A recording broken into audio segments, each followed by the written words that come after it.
February 28, 2026. In the early hours of the morning, explosions shook the Iranian capital, Tehran. At first it sounded distant, like thunder rolling across the night sky. But within seconds the ground trembled. Windows rattled. Car alarms began to scream across entire neighborhoods. Then came the sirens. Emergency alarms echoed through the city as smoke began rising into the darkness. Residents woke up in confusion, fear spreading faster than the sound of the blast themselves. Phones lit up. Messages flooded social media. People asked the same question: what is happening? At first, no one knew, but within hours, the truth began to emerge. This was not an accident. It was a coordinated military operation, one that would ignite one of the most dangerous conflicts in modern Middle Eastern history. By the end of that night, everything had changed, because this was the beginning of the Iran War of 2026. To understand how the world reached this moment, we have to go back decades. The conflict between Iran and Israel did not begin overnight. It was built slowly, through history, ideology, and power struggles. After the Islamic Revolution of 1979, Iran transformed into a new kind of state. Its leadership adopted a strong anti-Israel stance, viewing Israel as illegitimate. Israel, on the other hand, saw Iran's growing influence as a direct threat to its survival. Over time, this rivalry expanded beyond words. Iran began investing heavily in military power, including advanced missile systems, drone technology, and regional alliances. It also built influence across countries like Syria, Lebanon, and Iraq, often through armed groups. Israel watched closely. To Israeli leaders, Iran's nuclear ambitions were especially alarming. The fear was simple. If Iran developed nuclear weapons, it could change the balance of power forever. For years, the two countries avoided direct war. Instead, they fought what experts called a shadow war. This hidden conflict played out in multiple ways. Cyber attacks targeted critical infrastructure. Scientists connected to Iran's nuclear program were assassinated. Explosions damaged military and nuclear facilities. Ships were attacked in the Persian Gulf. Each side denied responsibility, but the pattern was clear. The conflict was escalating.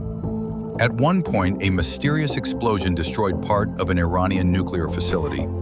Officials called it an accident, but many believed it was sabotage. Moments like these kept tensions high, and with every incident, the risk of open war grew stronger. By the early 2020s, the situation had become more dangerous than ever. Talks about nuclear agreements had collapsed. Sanctions increased economic pressure on Iran. Military drills became more frequent on both sides. Behind closed doors, something else was happening. Military planners were preparing for a much larger confrontation. And then, in 2026, that confrontation finally arrived. In the early hours of February 28th, fighter jets entered Iranian airspace. The mission had reportedly been planned in secret for months. It was precise, coordinated, strategic. Airstrikes targeted missile bases, military command centers, defense systems, and government-linked facilities. The objective was clear: weaken Iran's ability to respond before it could fully react. At first it worked, but then came the moment that shocked the world. Reports began to emerge that one of the strikes had killed Iran's supreme leader, Ali Khamenei. For decades, he had been the most powerful figure in Iran. Not just a political leader, but a symbol of authority and national identity. His death changed everything instantly. Inside Iran, political uncertainty surged. Public anger intensified. And outside the country, the conflict escalated from a covert war into an open international crisis. Within hours, Iran responded. Missiles were launched toward Israeli territory. Air defense systems were activated immediately. Sirens echoed across cities as people rushed into shelters. The sky lit up, not with stars, but with interceptors and explosions. Some missiles were stopped in the air, but not all of them. Explosions were reported in several areas. In one city, a residential area was hit, leaving destruction behind. Emergency teams worked through the night, pulling survivors from the rubble. The war was no longer distant, it was real, and it was spreading. Across the Middle East, tensions escalated rapidly. Iran's allies began to act. Some launched rockets toward Israeli territory. Others threatened attacks on international targets. Military forces across the region were placed on high alert. Meanwhile, the United States responded quickly. American bases in the region increased security. Naval forces expanded patrols. Intelligence agencies closely monitored every development. The risk was growing. This could become a regional war. One location quickly became a major concern: the Strait of Hormuz. This narrow passage connects the Persian Gulf to the rest of the world. Nearly a third of global oil passes through it. If the conflict disrupted this route, the consequences would be massive. Oil prices could surge. Global trade could slow. Economies could destabilize.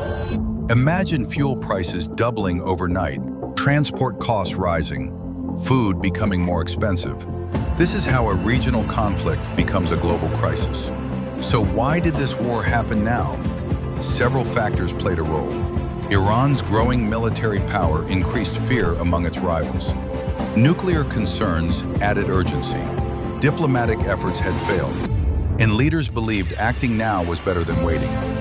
But history shows something important. Wars rarely begin because of a single event. They happen when pressure builds over time, until something finally breaks. And in 2026, that breaking point was reached. As the world watched, one question remained: what happens next? Will diplomacy succeed? Will the conflict remain limited? Or will it expand into something much larger? History offers a warning. Once conflicts begin, they are difficult to control. Each attack leads to retaliation. Each retaliation increases the stakes. And sometimes events move faster than leaders can manage. What began as a single night of explosions in Tehran quickly became something much bigger. It reshaped alliances, shifted power, and introduced new uncertainties into an already fragile region. This was more than just another conflict.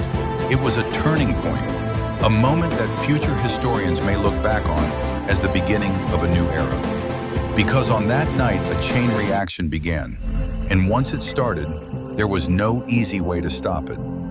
As the world continues to watch, one truth remains clear. The night the Iran war began changed the Middle East forever.